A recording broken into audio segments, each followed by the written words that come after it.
The story of Bungie begins deep in the Swedish countryside, in the tiny fishing village of Askersund, where the farmers would gather each...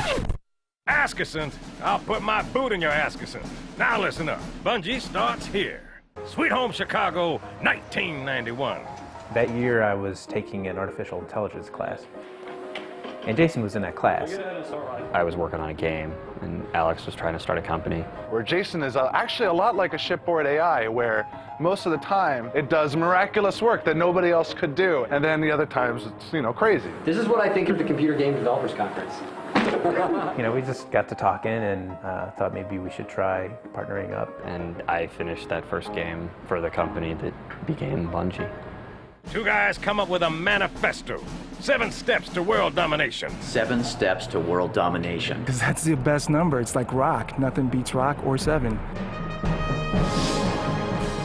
Bungie Studios started properly in 1991. First Bungie game I ever heard of was Marathon. Let's just say that it's a grand galactic space opera with mystical overtones. How close is Marathon at this point? We ship by August mackerel 97. We'll all be really happy. I think at that time, honestly, Mac owners would have been excited by Space Invaders in a tube. One of the first games I ever played where I really got a sense of a community around an actual game was Myth. The ability to play multiplayer against strangers and friends has been a foundation for other things that we've gone on to do really well. Yeah, nothing says killer, hardcore, rough and tumble like Halo. Paul Russell is the father of Halo.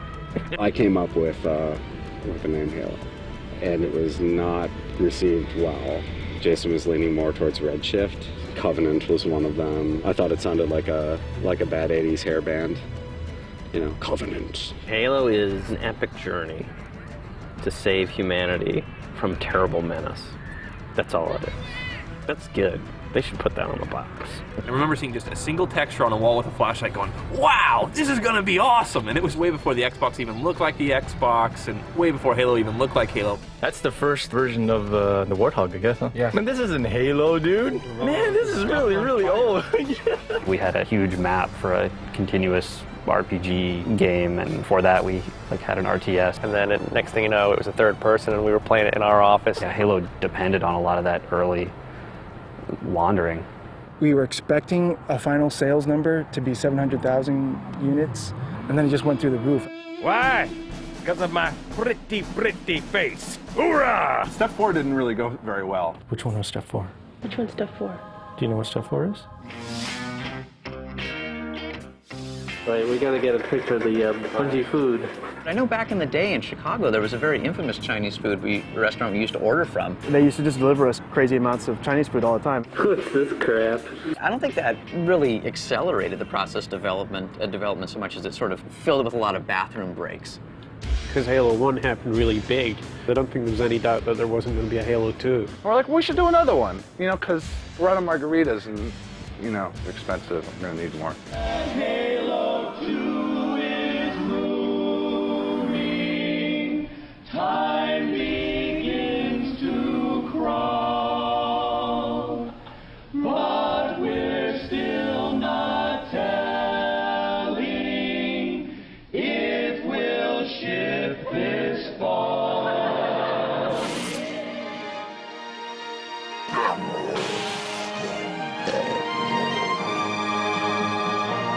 Bet you can't stick it. You're on. Halo 2 led us to Step 5 of our plan for world domination. We were supposed to get the orbital defense station. That was Step 5. I forget Step 5. But Microsoft said that if they're going to build an orbital space station, that it's going to be running Windows, and we didn't want to be going up there. Oh, it's been recovered. We're trying to move on to giving it away. Ling Ling is a severed dog's head in a jar. Of all the Chicago traditions we should have left behind. Other people just run away or barf. But Ling Ling's head, if you have faith, it's going to help us dominate. You want to dominate? Try this puppy. There were a lot of reasons that it was important for us to move to another building. One is that Bungie is all about having its own identity. A lot of people just felt like we were just part of the Borg. Being in the sort of stale cube farm type environment isn't very conducive to being creative. I think the main reason we moved is we just got bigger. Apparently we've got 200 people in the building now. I mean, we're huge. The new place is a lot more like, I think when my dad came visit, he was like, oh my God, this place looks like the set of 24 or something. It's like a fortress of solitude right next to a Starbucks. The day at Bungie starts with the obligatory run through security. You have like 3 seconds to get to the door and actually open it before it relocks. The warehouse. Over there's the multiplayer engineering pod. Where our genius, wildly talented programmers sit and make problems for artists, typically. Maybe not Luke Timmons. The way that the engineers and the artists work together is one of my favorite things about Bungie. You've got these insanely brilliant mathematical types that are really passionate about this new technology. There have been a lot of ideas that have started from the engineering side. If water looks like water and rocks look like rocks and explosions look like explosions, then you are engaged in the plot at a much more visceral level.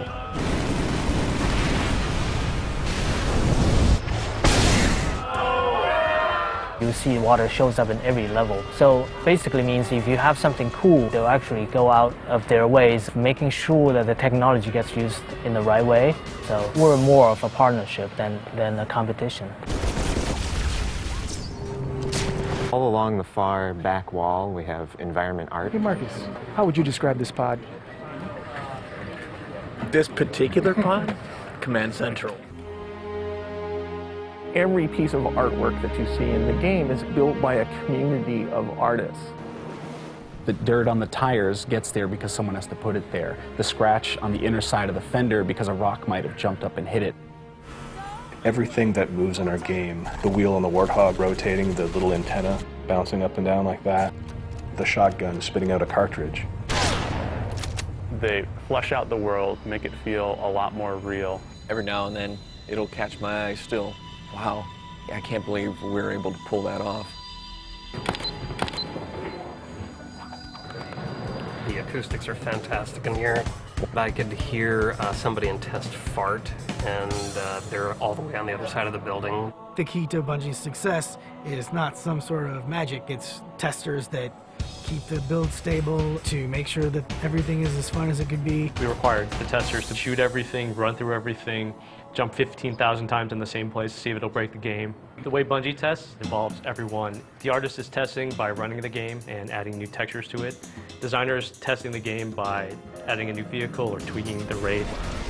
Marty, C. Paul, and Jay are testing the game by tweaking audio. It's people sitting at their desk doing work, testing our game.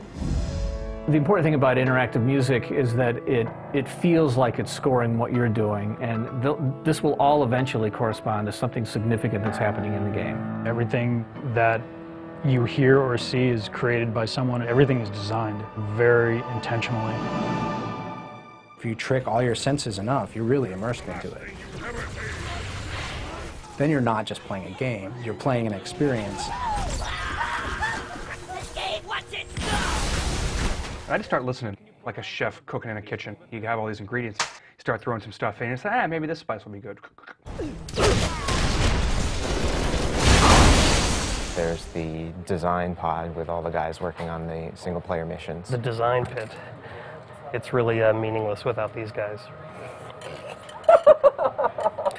Art and design is like almost the exact opposite of each other. I'm always trying to add something that he wants to get rid of, or he's trying to add something that I want to get rid of. We'll give him a beautiful environment, perfectly composed, lit, and then he goes, I'm just gonna put a few crates. Don't worry, just a few. Then you got purple crates, and you got the green crates, and then there's, oh, don't worry, these crates are only here temporarily. You're gonna turn them into something really cool.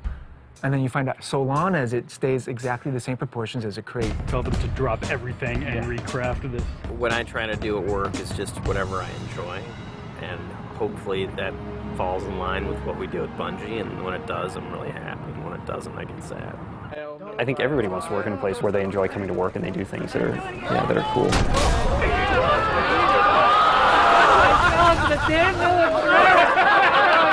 I think everybody's intentions of being at Bungie, you know, like everybody here wants to make cool games, do cool stuff, not so much for everybody else that's out there is because we want to create cool shit. I'm actively working on number 7 every day, and laying out my schemes, my plans. I'm trying to recreate some of that wandering we did at the beginning of Halo 1 and we did at the beginning of Pathways. Keeping everyone super motivated, hoping that we're going to create something beautiful. On that final day, when our enemies find themselves all standing together on a giant cargo net, on a highly sprung giant mechanism waiting to be hurled into the sun, they will look to themselves and say, this agenda has been posted publicly on Bungie Net for 7 years, and we paid no attention. If only we'd looked. Ha! Talk to me after the next trilogy. I'm gonna be in there, right?